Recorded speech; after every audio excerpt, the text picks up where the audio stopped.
ठंड के मौसम की एक बहुत ही ज़्यादा टेस्टी और फ़ायदेमंद लड्डू की रेसिपी आपके साथ शेयर करूंगी, जिसे अगर आपने ठंड में खा लिया ना तो पूरे साल आप बीमार नहीं होंगे, जॉइंट्स पेन नहीं होगा, बॉडी पेन नहीं होगा, घुटनों में दर्द नहीं होगा। इतने फ़ायदेमंद है ये लड्डू। नमस्ते एवरीवन। तो चलिए आज की ये हेल्दी लड्डू बनाना स्टार्ट करें। तो यहाँ पर है ना मूँगफली मैंने ली है और इसे है ना कढ़ाई में डालकर लो फ्लेम पर है ना इसे भून लेना है। मूँगफली को हमें तब तक भूनना है जब तक है ना इसका ये छिलका आप देखेंगे ना खुद से ना इसमें से हटने लग जाए। तो ये देखिए इसे हम इस तरह से क्रश करेंगे ना हाथों से तो इसका सारा छिलका हट जाएगा। तो बस इतना ही मूंगफली को भूनना है हमें। 7 से 8 मिनट तक का समय लग जाएगा इसे भूनने में। और यहाँ पर मैंने 500 ग्राम मूंगफली ली है। एक साथ मैंने सारी मूंगफली नहीं भूनी, 2 बैच में इसे भून कर तैयार किया है। उसके बाद कढ़ाई के अंदर है ना डाल देंगे गेहूं का आटा। तो इसे भी मैंने यहाँ पर है ना थोड़ा सा ही डाला है, 2 कप के करीब डालकर इस आटे को मैं यहाँ पर भून रही हूँ। लो फ्लेम पर आटे को है ना भून कर तैयार करना है। तो ये देखिए आटे का कलर है ना थोड़ी देर में आप देखेंगे ना इस तरह का सुनहरा सा होने लग जाएगा। और कंटिन्यूसली इसे चलाकर भूनना है, नहीं तो आटा है ना बहुत जल्दी बर्तन के तले में लगने लगता है। तो इसे भूनने में ना 10 से 15 मिनट तक का समय लग जाएगा। और मैंने यहाँ पर 1.5 किलो आटा लिया है, तो 2 से 3 बैच में भी इसे भूनकर तैयार किया। एक साथ सारा आटा नहीं भूनना। अब है ना मूंगफली को भी मैंने मिक्सर के जार में डालकर दरदरा सा है ना पीस लिया है, बिल्कुल फाइन सा नहीं पीसना। और यहाँ पर आप देख सकते हैं मैंने काफ़ी सारा आटा पहले से ही भून के रखा है।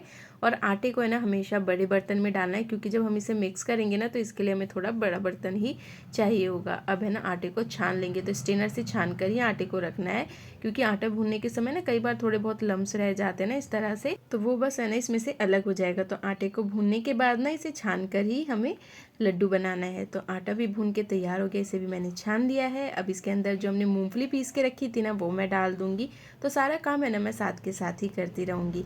तो यहाँ पर अब है ना इसके अंदर हम डालेंगे गुड़। तो आप इसकी जगह ना गुड़ की जगह खांड भी डाल सकते हैं या फिर बूरा भी डाल सकते हैं। तो यहाँ पर मैंने है ना 1 kg गुड़ लिया है और इसको है ना पहले मैं ना हल्का सा क्रश कर लूँगी। इसे बारीक बारीक आप काट ले या फिर इस तरह से क्रश कर ले। अब लेंगे गोंद। तो यहाँ पर मैंने है ना 200 ग्राम गोंद लिया है। गोंद की क्वांटिटी अच्छी खासी होगी ना लड्डू में, तो काफ़ी ज़्यादा टेस्टी लड्डू भी बनेंगे और लड्डू के ना फ़ायदे ही अलग हो जाएंगे। बहुत ही ज़्यादा फ़ायदेमंद लड्डू ये बनकर तैयार होंगे। गोंद काफ़ी ज़्यादा फ़ायदेमंद होता है अगर जॉइंट्स पेन हो रहे हो या फिर घुटनों में दर्द रहता है ना, घुटनों के दर्द के लिए तो ये काफ़ी ज़्यादा फ़ायदेमंद है। तो यहाँ पर मैंने कढ़ाई के अंदर है ना घी डाल दिया है गर्म होने के लिए। और है ना जब घी अच्छी तरह से गर्म हो जाए ना तो उसमें एक गोंद डाल के ना इस तरह से चेक कर ले। तो गोंद डालते ही है ना घी में वो ऊपर की तरफ आने लगेगा, तो इसका मतलब घी अच्छी तरह से गर्म हो गया है। तो यहाँ पर है ना 3 से 4 बैच में है ना यहाँ थोड़ा थोड़ा करके ही गोंद को फ्राई करना है। एक साथ डालेंगे ना तो ये बिल्कुल परफेक्ट तरीके से फ्राई नहीं होगा। गोंद जब फ्राई होने लगेगा ना, मतलब अच्छी तरह से जब फ्राई हो जाएगा ना, तो ये अपने साइज से है ना दुगना हो जाएगा। यानी जितना आप डालेंगे ना गोंद उससे आप देखेंगे ना उससे दुगना साइज हो जाएगा इसका।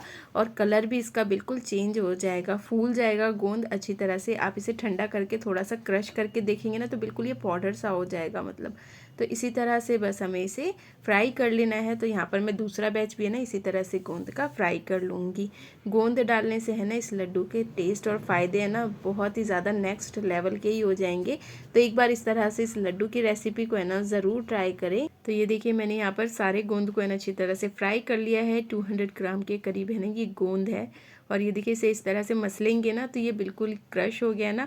तो बस इसी तरह से है ना आप इसे चेक कर सकते हैं। अब इसे है ना सारे गोंद को हमें क्या करना है कि आप कोई भी इस तरह की कटोरी ले लें जिसके नीचे की साइड है ना इस तरह की फ्लैट हो। और इससे है ना किसी भी थाली में रखकर या फिर है ना किसी भी बड़े बर्तन में रखकर इसे अच्छी तरह से पीस लेंगे। उसके बाद आप देखेंगे ना इसकी क्वांटिटी काफ़ी कम हो जाएगी। तो बस इसे इसी तरह से ना कटोरी से पीस लेना है। और इस बात का ध्यान रखना है इसे मिक्सर में ना पीसे, नहीं तो है ना इसका टेस्ट है ना अच्छा नहीं आएगा।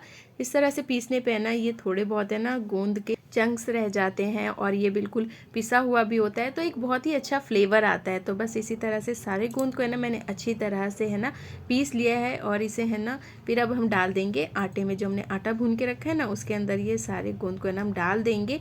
अब यहाँ पर है ना जो मैं लड्डू बना रही हूँ ना, तो बस इतना ही आप करके इसके लड्डू बनाकर तैयार कर सकते हैं इसके अंदर गुड़ डाल के। पर इसके अंदर मैं बेसन भी डालूंगी, बेसन से बहुत ही अच्छा फ्लेवर भी आएगा और लड्डू है ना और भी ज़्यादा फ़ायदेमंद भी हो जाएगा। तो इसके लिए है ना कढ़ाई के अंदर मैंने थोड़ा सा घी है ना 1 कप घी ऐड किया है और इसके अंदर ½ kg है ना मैंने बेसन डाल दिया है।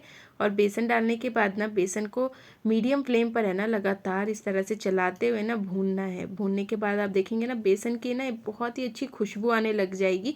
बिल्कुल हमें इसे इतना भूनना है ना जितना हम बेसन के लड्डू के लिए भूनते हैं ना, तो बस इसी तरह से भून कर तैयार करना है। बेसन को भूनने में ना 10 से 12 मिनट तक का समय लग जाएगा। तो बस इसी तरह से है ना बेसन को भून कर तैयार करना है। इसका कलर आप देखेंगे ना बिल्कुल चेंज हो गया है। अब इसे भी निकाल कर है ना हम रख देंगे बर्तन में। जो हमने आटा भून के रखा है ना उसी के अंदर ये सारी चीज़ें ना डाल देंगे। तो बेसन काफ़ी ज़्यादा गर्म होता है तो थोड़ा ये केयरफुली करना है। अब ये सारा काम हमारा हो गया है तो कढ़ाई के अंदर है ना मैं घी गरम कर लूँगी। तो यहाँ पर मैंने है ना 1 kg घी को है ना रख दिया है गरम होने के लिए। ये जो मैंने लड्डू बनाया है ना इसका मेज़रमेंट है ना आप अपने अकॉर्डिंग देख सकते हैं। जितना मैंने मेज़रमेंट किया है ना उसी के अकॉर्डिंग है ना आप जो जितनी भी क्वांटिटी बना रहे हैं ना उसके अकॉर्डिंग आप मेज़रमेंट करके डाल सकते हैं। अब मैं इसके अंदर घी भी डाल दूंगी। तो घी है ना मैंने काफ़ी अच्छी तरह से गर्म किया है। मैं सारा घी अभी ऐड नहीं करूँगी, थोड़ा सा घी मैंने बचा लिया है कि अगर एक्स्ट्रा घी और लगेगा तब मैं इसमें ऐड करूँगी। तो यहाँ पर 1 कप के करीब घी मैंने ना बचा लिया है। अब कढ़ाई के अंदर है ना मैं गुड़ डाल दूंगी। जो गुड़ हमने क्रश करके रखा है ना वो गुड़ डाल देंगे और गुड़ को बस हमें ना अच्छी तरह से मेल्ट करना है। बिल्कुल भी है ना इसे ज़्यादा पकाना नहीं। जब सारा गुड़ मेल्ट हो जाए ना बस इतना ही इसे हमें पकाना है। अब मैं गैस की फ्लेम ऑफ कर दूंगी और इसे ना हम छान कर लेंगे। छानने से है ना गुड़ के अंदर की जितनी भी इम्प्योरिटीज़ होती है ना वो स्टेनर में ही रह जाती है। तो जब भी आप है ना गुड़ का इस्तेमाल करें ना मेल्ट करके तो हमेशा इसे छान कर ही यूज़ करें।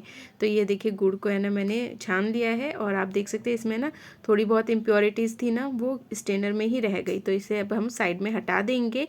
और मैंने इसलिए आपको कहा था कि बड़ा बर्तन हमें लेना है क्योंकि आप देख सकते हैं कि कितना सारा सामान हो गया ना इसके अंदर।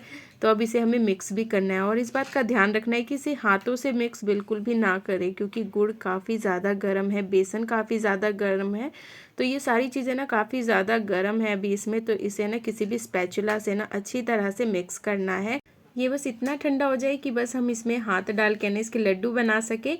तो इसे है ना इतना ही ठंडा करना है। फिलहाल है ना इसे हाथों से बिल्कुल भी ना मिलाएं क्योंकि ये काफ़ी ज़्यादा गर्म है। तो चलिए अब इसके लड्डू बनाना स्टार्ट करते हैं। तो मैंने इसे ना 10 मिनट के करीब रख दिया था ताकि इसका टेम्परेचर है ना थोड़ा लो हो जाए। काफ़ी ज़्यादा गर्म है ये। अब इसे ना हाथों से ना अच्छी तरह से मिला देंगे और है ना उसके बाद इसके लड्डू बनाना स्टार्ट करेंगे। तो हाथों से भी है ना मैं अच्छी तरह से मिला दूंगी क्योंकि गुड़ है ना काफ़ी जल्दी सेट होने लग जाता है ना। तो बस इसे ना हाथों से अच्छी तरह से मिला देंगे। उसके बाद है ना इसके अंदर मैंने जो घी बचा के रखा था ना थोड़ा सा, वो सारा घी ना इसमें मैंने ऐड कर दिया क्योंकि घी की क्वांटिटी है ना मुझे थोड़ी कम लग रही थी। और लड्डू में जब तक घी ना हो ना अच्छी तरह से तो लड्डू का टेस्ट है ना अच्छा नहीं आता।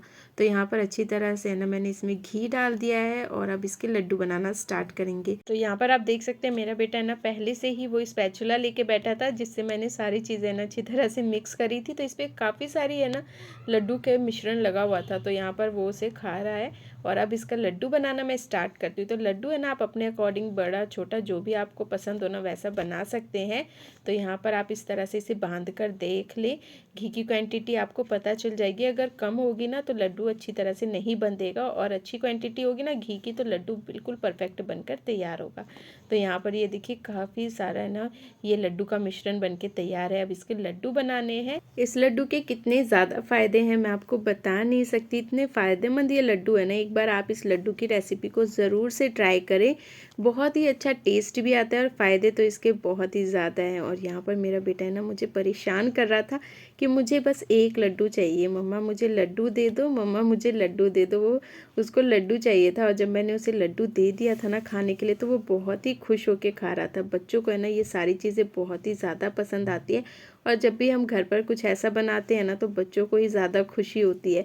तो वो मेरे पास ही बैठा हुआ था और मेरी बेटी है ना मेरी वीडियो बना रही थी। तो ये है ना दोनों मेरे पास ही बैठे रहते हैं। मैं जब भी कुछ है ना स्पेशल बनाती हूँ ना तो मेरे पास ही रहते हैं ये। और ये है ना मुझे बार बार कह रहा था मम्मा प्लीज़ दे दो ना।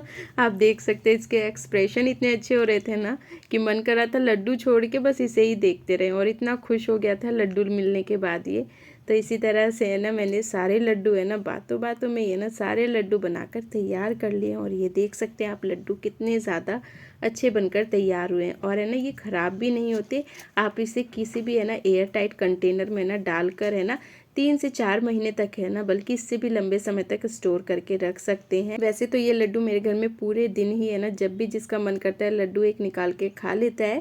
पर अगर आप इस लड्डू को है ना डेली मॉर्निंग में ना दूध के साथ एक लड्डू लेते हैं ना, तो पूरे दिन आपको है ना एकदम बिल्कुल एनर्जी सी रहेगी। बहुत ही ज़्यादा फ़ायदेमंद है ये लड्डू। तो एक बार आप भी इस लड्डू की रेसिपी को ज़रूर ट्राई करें।